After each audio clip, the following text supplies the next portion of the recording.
Hi, this is Tamara from mooglyblog.com, and in this video, I'm going to be demonstrating how to crochet the Rose of Love blanket.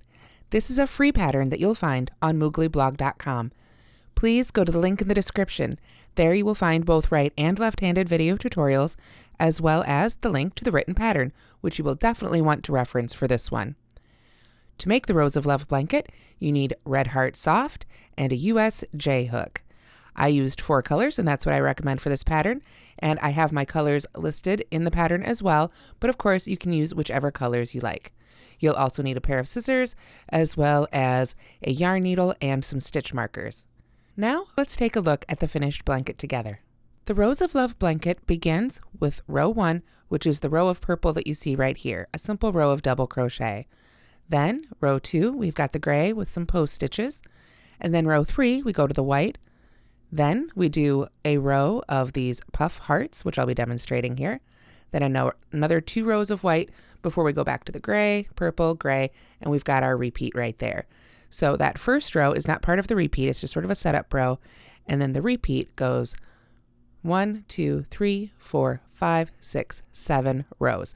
And again, I'll be demonstrating all of these for you here in just a moment. I just wanted to walk you through it. After you're done making your blanket, there are 2 rounds of edging. I did the first round of simple single crochet in my purple, and then I did another round of twisted single crochet in my white. Again, you can pick your own colors. And I just want to show you, this is the right side of the blanket with the pretty hearts. On the back side, this is what it looks like, a little different. So it definitely has a right side and a wrong side. Additionally, this blanket can be made in any size. And I just wanted to show you, if you print out the pattern, again, at the link in the description, you will find this. If you are watching on Roku or something where you can't see the description, you can go to mooglyblog.com and use the search bar to look for the Rose of Love blanket.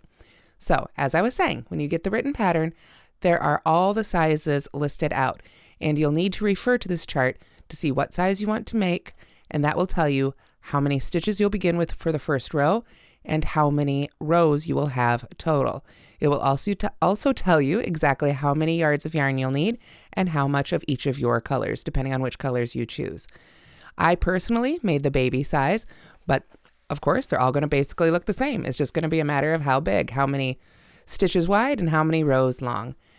Additionally, on the instructions then, there are all the special stitches listed out that I'll be demonstrating for you here. And oh, before I forget, the sizes I've listed are not the size that you need, there's also the stitch multiple for custom sizing, which is a multiple of 6 plus 5. That means any multiple of 6 stitches for the first row, and then 5 more. I also have the row multiple. I talked about how it's a repeat of 7, so it would be a repeat of 7 plus 1, that very first row that first sets us up. If you continue on through the written instructions, of course, then, it's a very simple set of instructions. I haven't listed any stitch counts or the final row count because that is the information that you will find on your size chart. And then, of course, there are instructions for the edging. Let's go ahead and demo those together here now. All right, so row 1 is our color A row, and it begins with foundation double crochet. I do have a separate tutorial on how to make foundation double crochet linked at the link in the description, as well as in the written pattern. If you aren't familiar with foundation double crochet, or you prefer to use a different stitch for your first row, you can just use a long chain and then double crochet across. As long as you end up with the same number of double crochets in your first row as listed as foundation double crochets, you'll be fine.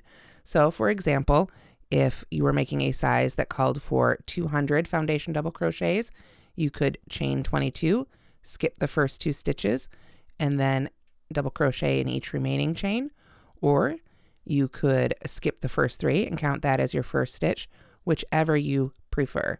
Again, you'll want to check the written pattern to see how many of these stitches you'll want to make.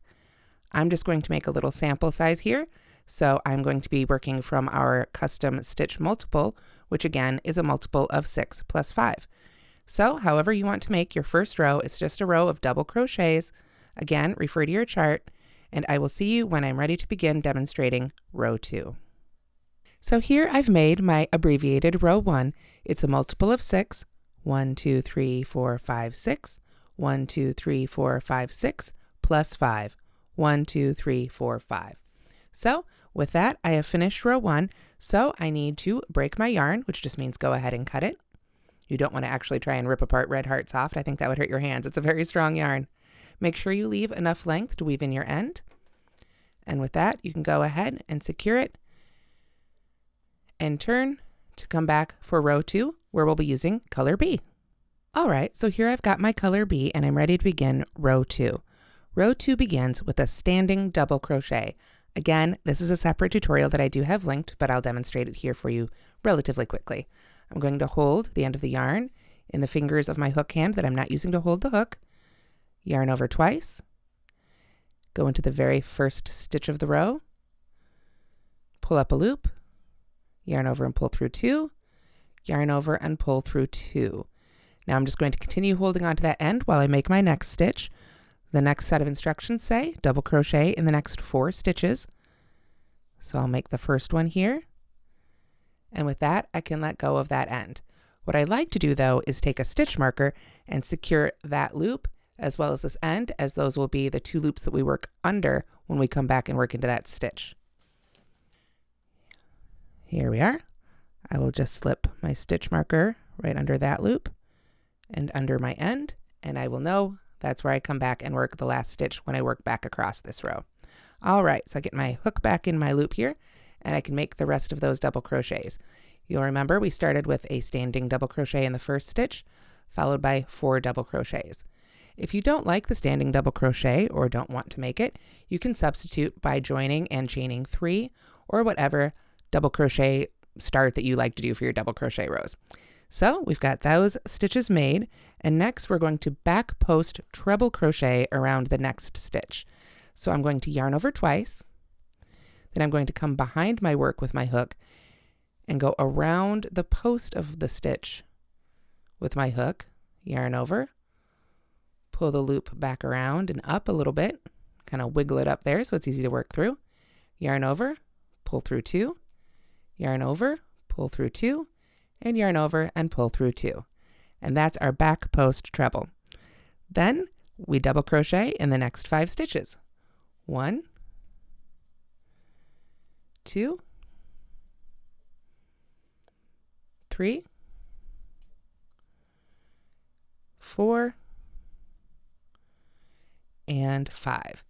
And that right there was our repeat, beginning with the back post treble and double crochet in the next 5 stitches. That's the set of 6 stitches, that we would repeat all the way on across to the end of our row then. And I want to point out, when we back post double crochet around that stitch is considered worked into. We're not going to come back and double crochet in the top of it. So let's begin that repeat one more time for our tiny little guy here. Of course, you would repeat that till you got to the end of your row.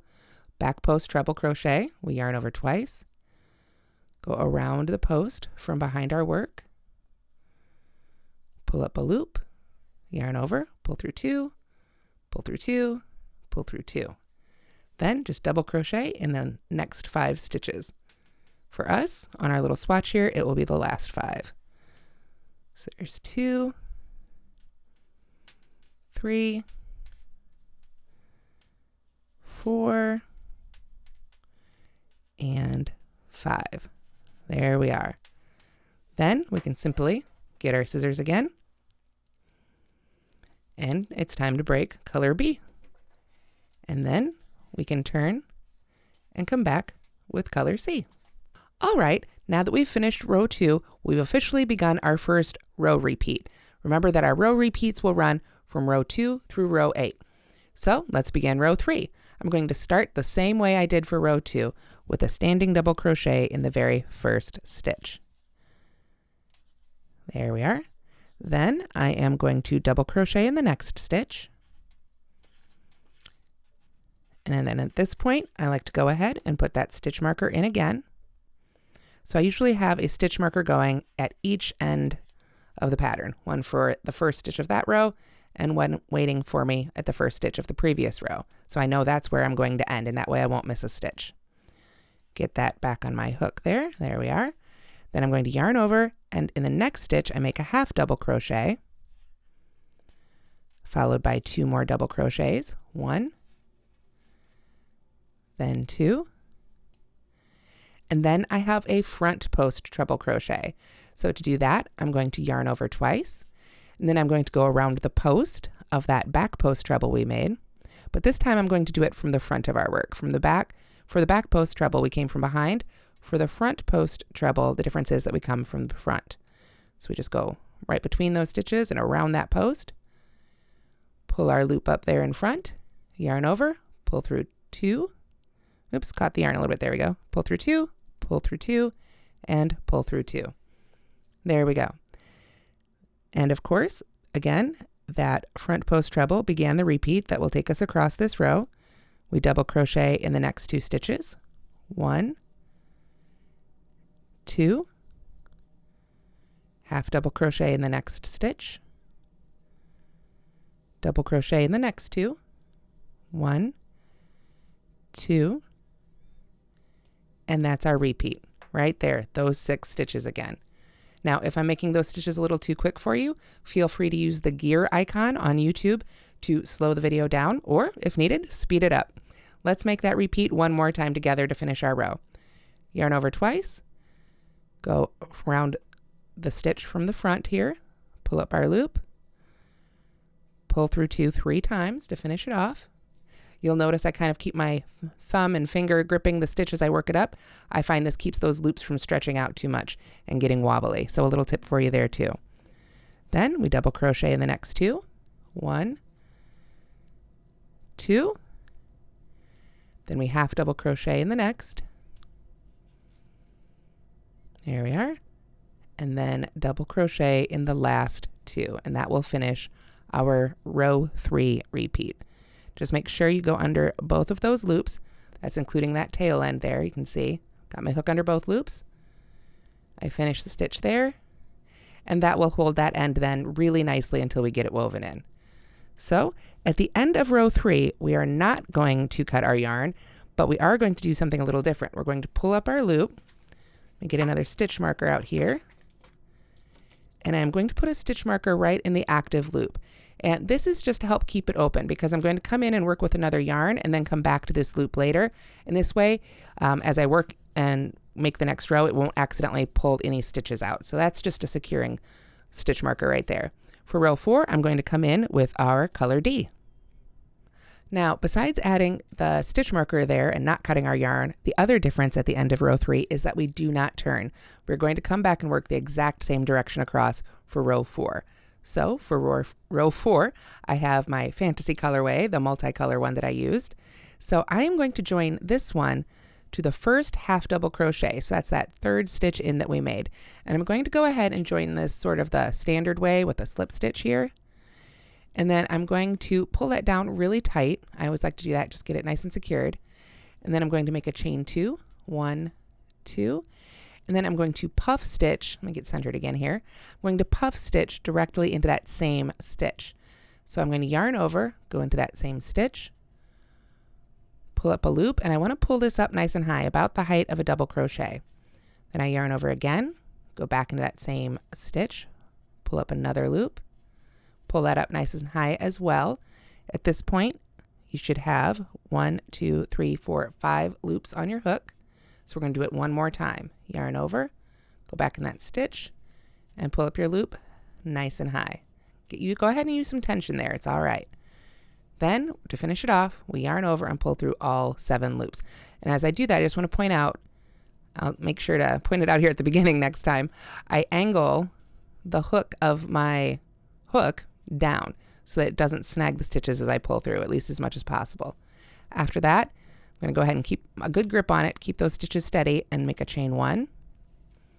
There we go. And then we're going to puff stitch back in that same stitch. So we yarn over, go back in that same stitch again, pull it up nice and high, yarn over, go in that same stitch again, pull it up nice and high. One more time, yarn over, go in that same stitch, pull it up nice and high, and with 7 loops on our hook, we yarn over, go ahead and angle, I'm going to move my hand here so it's easier to see, angle that hook so it's facing down and away from the tops of the stitches or any of the actual yarn that you're pulling through. And you can pull that right on through, like so. And that puff stitch, chain 1 puff stitch, is what's going to make our little hearts. So after that, we simply chain 3, 1, 2, 3. Then we're going to skip the next 5 stitches. So that's the next 2 double crochets plus that post stitch plus the next 2 double crochets, which brings us to that next half double crochet. So in each half double crochet across, we're going to do the same thing, a puff stitch followed by a chain 1 and a puff stitch. So this time we don't have to join to the stitch. We can just yarn over and go right into that next half double crochet. Pull up our loop nice and high, and I like to kind of squish the loops on my hook closer to each other. Don't let them spread out across the hook again. That's when you start getting really wobbly loops. You just want to keep everything right and together there. Then we yarn over, go back into that same stitch, pull that loop up once more, like so. Then with our 7, we can yarn over and pull through all 7. And if you find that these are difficult, you could definitely substitute with a different type of stitch. If you want to use a bobble stitch or a popcorn stitch, I do have tutorials for all of those on the Moogly channel as well. Some people I know love puffs and some people hate puff stitches. So you could absolutely substitute, with another 3D stitch with a similar effect if you prefer. So I've got my 7 stitches. I will yarn over and pull through here. There we are. And then I am ready for another chain 3. 1, 2, 3. There we are. And this will be my last one because I'm at the end of my row. Of course, you'll have as many as you have sections between post stitches. Don't forget the one on the end. So I explain this in the written pattern, but when you are making this pattern, your stitch count for every row will be the same as it was for your row 1, except for, of course, this heart row, because it's just a little different here. Otherwise, you've got, the same number of stitches in every row as however many stitches you started your pattern with. So there we go. We've got our 7 loops on the hook. So I can finish that one up, make my chain 1, and then go back in for my last puff stitch. It really does pay to take your time with these because they are such a great feature of this blanket. There we go. And of course, as you make more and more, the quicker they get. So I wanted to point out this too here. Here we are on our last puff stitch. So we're just going to go ahead and finish off. But if I just yarn over and pull through, this little knot here is not as secure as I would like it to be. I just like to make sure it's a little more secure. So I'm going to treat this last puff stitch just a little differently. Let me go ahead and undo it here so I can show it from the beginning. I'm going to yarn over and make it just as I did before, right up until I'm ready to pull through those 7 loops. So let me get those 7 loops back on the hook here. There we are. All right, so I've got my 7 loops. And at this point, rather than going ahead and pulling through all 7 like I have been up till now, I'm just going to pull through the first 6. Then I'm going to yarn over and pull through those last 2. And then when I cut my yarn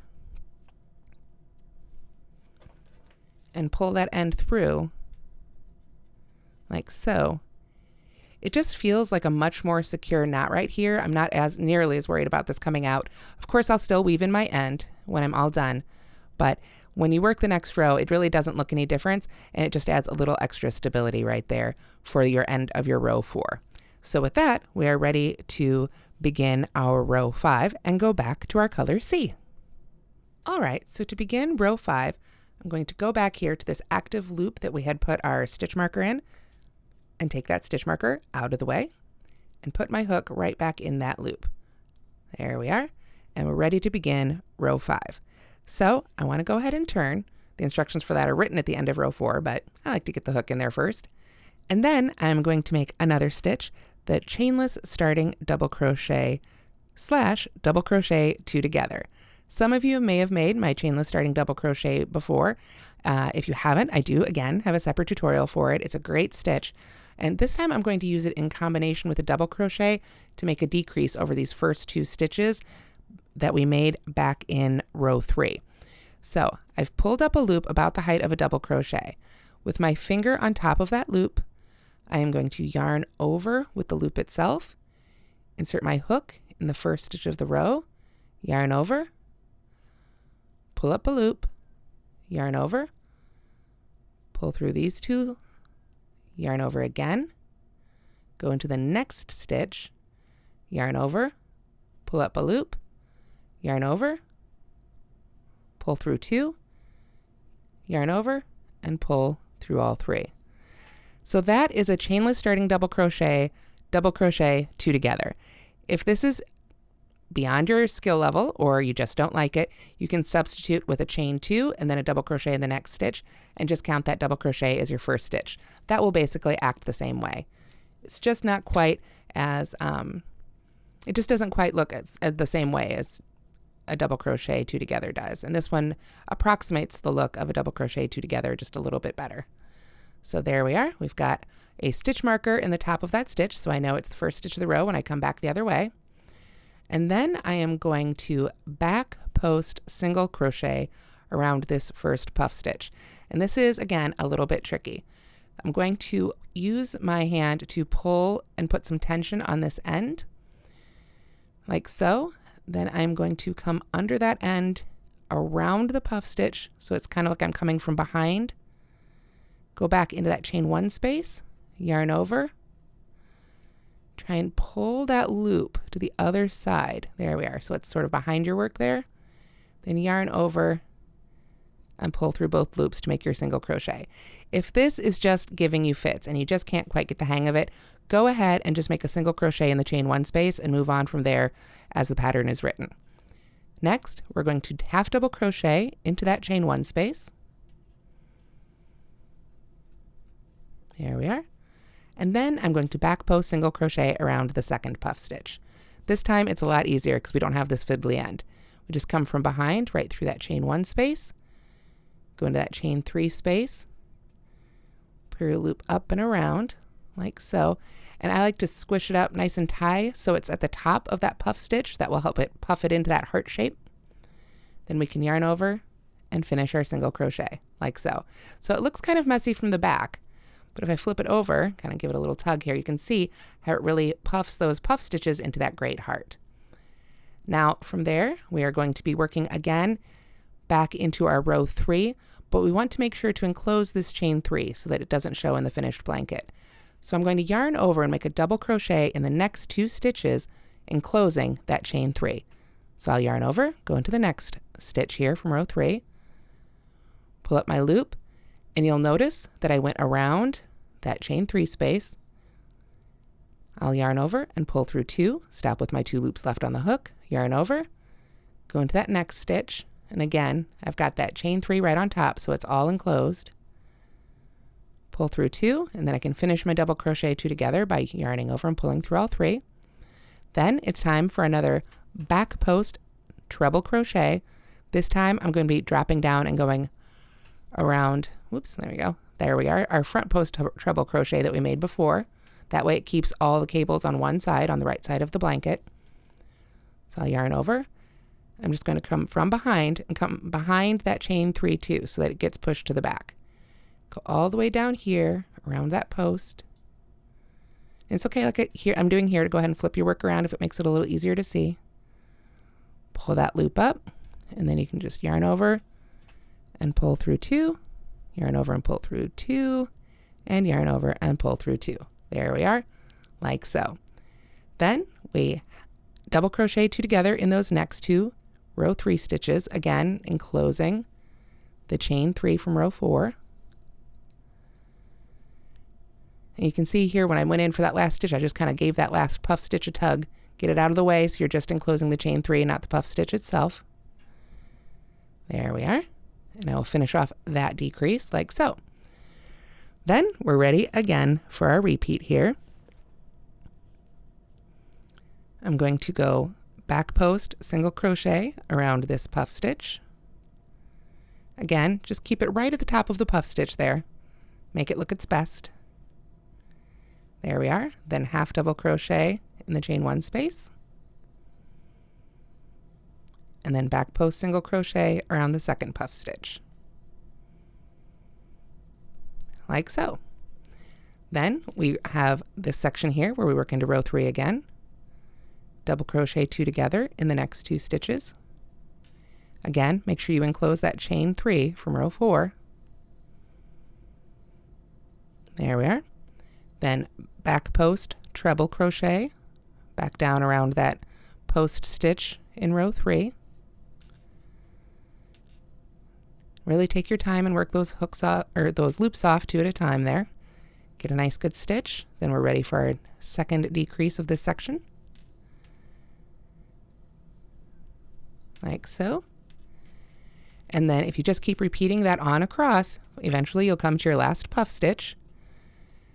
And if you have trouble getting in there to make that back post single crochet again, just give it a little tug. Make yourself some space there so you can get your hook in nice. Come back out through that chain one space. Pull our loop up and around, up nice and high. Finish that single crochet, then a half double crochet in the chain one space. Finally, our last back post single crochet around our last puff stitch here. And again, this one can be a little wobbly. It's kind of a weird one. I kind of try and do my best to wrap it around, but in the end, it's just sort of a weird single crochet, and that's okay too. Then that finishes off how we deal with the hearts. We've got two last stitches right here, one there, and then the one with our stitch marker. That's why it's always good to have that stitch marker. It lets you know when you're done. I can make a double crochet two together in those last two stitches. So there's the first half. Again, make sure you go under both those loops. Second half, and finished. There we are. Now, again, I can go ahead and pull that stitch marker out, and you'll see this pulled up a little bit of a loop there. That's not a problem. I just give it a little tug, like so. There we are. And it tightens right up, and it's ready to be woven in. And then we're ready for row 6. All right, so to continue with row 6, we're going to continue with our color C, which is our white here. And I'm just going to turn, and I'm going to make another chainless starting double crochet. So I have pulled this stitch up to the height of a double crochet, then with my finger securing the loop on top of the hook, I will yarn over with the loop itself, go into that first stitch, pull up a loop, yarn over and pull through 2, yarn over and pull through 2. So again, if you'd like to take another look at that, there is a separate video tutorial for it here on the Moogly Blog YouTube channel. I do, just like the other stitches, like to use a stitch marker in the top of those. Again, it just makes it easier to find those two loops, and it also lets me know for sure when I've come to the end of my row. So with that, we just double crochet in the next 4 stitches, and in this row we're only working into the stitches made in the previous row. No dropping down anywhere crazy. This is a very, very simple row to make. So let's see here. I've got my chainless starting double crochet, or again, if you wanted to, you could substitute a chain 3. Then I've got 4 double crochets. Then I'm ready for a front post treble around this post stitch right here. And you can do just what I did there. Use your thumb or another finger to help pull that out if it makes it easier. After you yarn over twice, just go right around that post. Pull up your loop, work them off 2 at a time. And then we're ready for 5 more double crochets. And that is our repeat. Very, very simple. Very similar to what we did in row 2, except we didn't have post stitches to work around. We were just working around double crochets.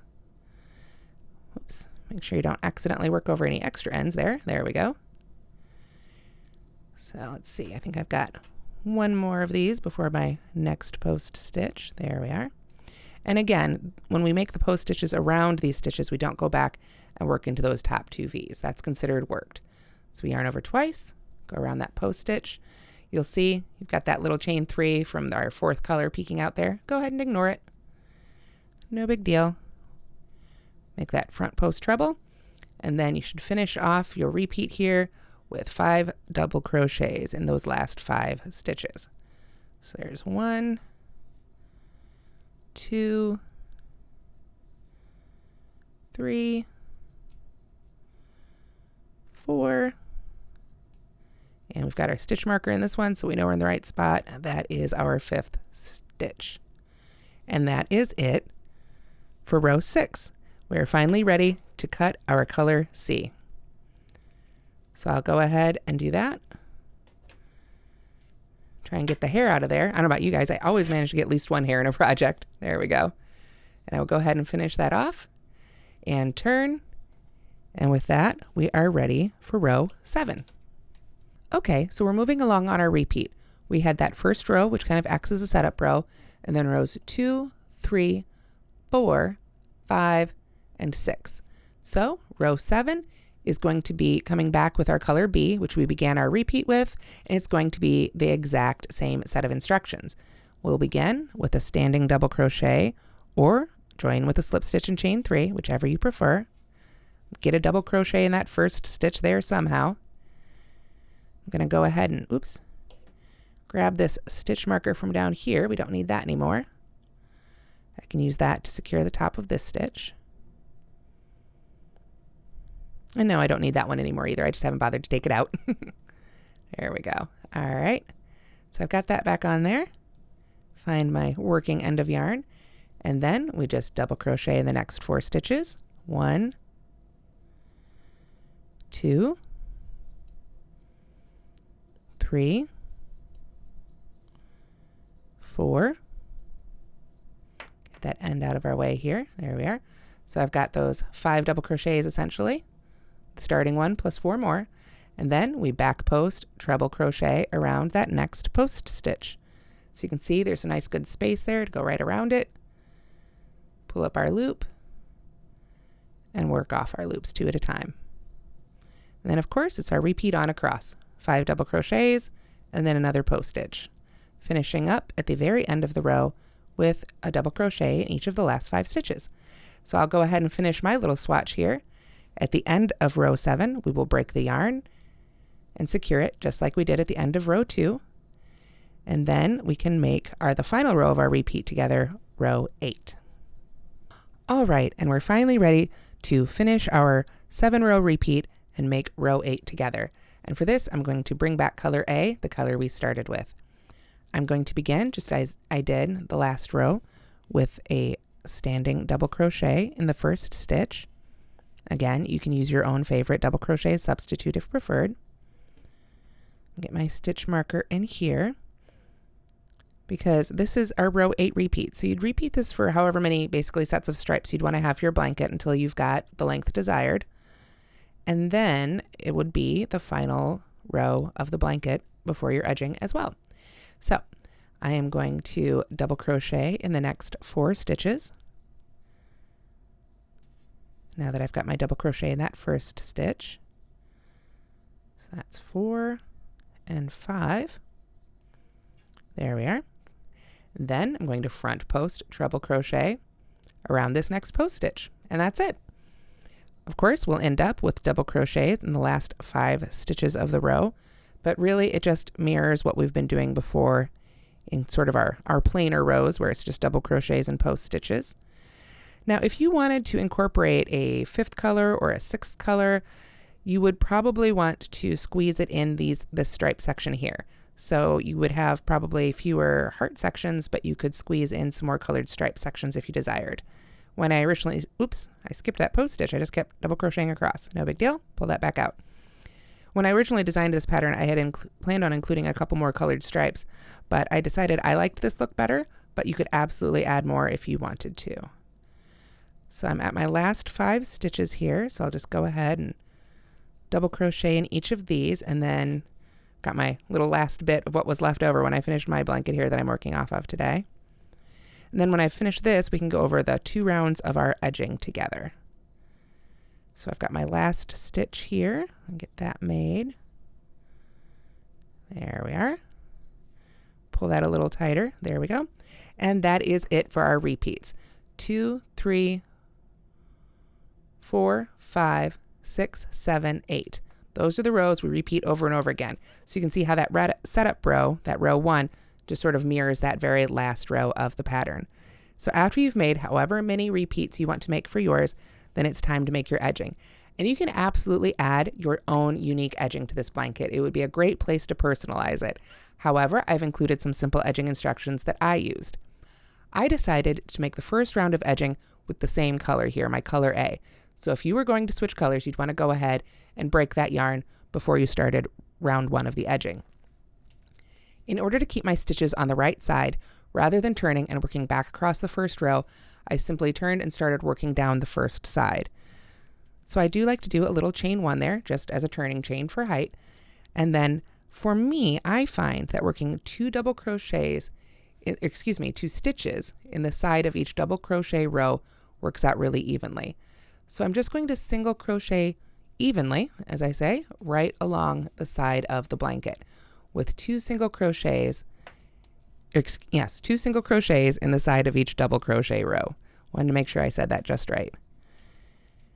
Then, of course, when I get down to the corner, let me make this last one here. You can see too here, I'm working over my ends a little bit here. I don't believe that working over the ends like that secures them permanently, but it is a good first step in weaving them in for sure.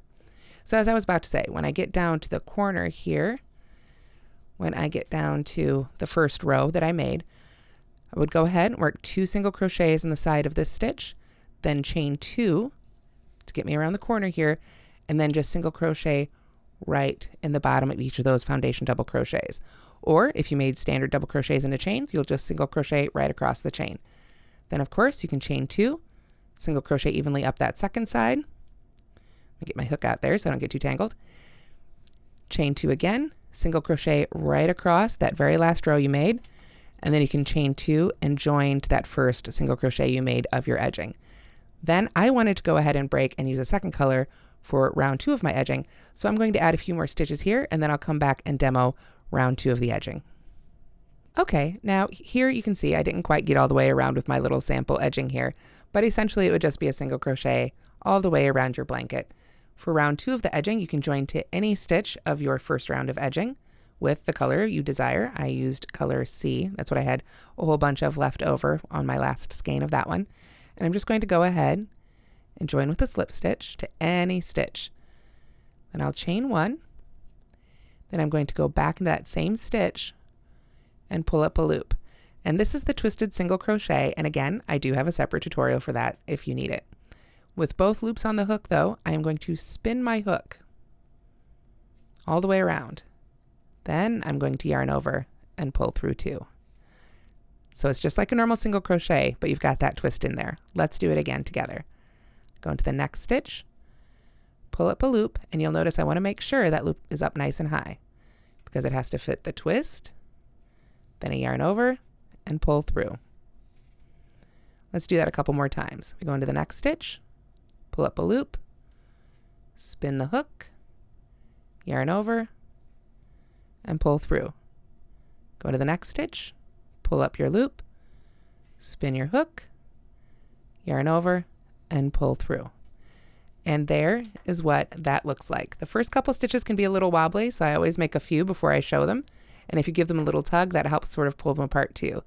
If you're familiar with it, you'll notice that this looks an awful lot like the reverse single crochet, also known as the crab stitch. But it's a lot easier. You don't actually have to go in reverse to get it, at least in my opinion. If you prefer a reverse single crochet, you can absolutely substitute that to get the same look. As you go on around, anytime you come to a corner chain 2 space, you work a twisted single crochet, chain 2, twisted single crochet right back in that space. So let's take a look at that together on the finished blanket one more time. All right, and here we have the finished blanket again with that great twisted single crochet edging on it. Like I said, you can use any edging you prefer. This is just the one that I thought looked really nice, but there's lots of beautiful edgings out there to choose from. I hope you enjoyed the Rose of Love pattern, and I hope you'll give Red Heart Soft a try. So again, go to the link in the description. There you'll get both right and left-handed video tutorials, as well as a link to the written pattern, and all of the supplies you need. Red Heart Soft, a J-hook, and even my favorite stitch markers. Thank you so much for watching. I hope you've enjoyed this video, and I hope it helps you make your own blanket. If you did like this video, please give it a like and let us know what you think in the comments, and don't forget to subscribe.